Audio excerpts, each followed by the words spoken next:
ఎందుకు చెప్తానంటే కొంతమంది పైశాచిక స్వభావం ఉన్నటువంటి వాళ్ళు ఏం చేస్తూ ఉంటారంటే మనల్ని అకారణంగా ఏడిపించి వాళ్ళు నవ్వుతూ ఉంటారు. అందుకే అంటూ ఉంటారు, నువ్వు చేసేటప్పుడు నవ్వుతూ చేస్తావేమో కానీ నువ్వు అనుభవించేటప్పుడు మాత్రం ఖచ్చితంగా ఏడుస్తావని మాత్రం చెప్తూ ఉంటారు.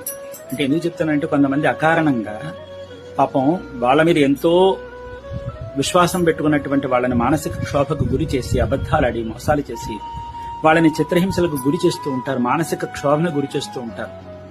తెలిసింది. అలాంటి వాళ్ళు పాపం వీళ్ళు బాధపడుతూ ఉంటారు, ఇదేమిటి మమ్మల్ని ఈ విధంగా మానసిక క్షోభకు గురి చేస్తున్నామని చెప్పి అంటూ ఉంటారు. మీరు బాధపడుతూ ఉంటారు. మనం అంటే ఎందుకంటే బాధపడకండి అంటూ ఉంటాం.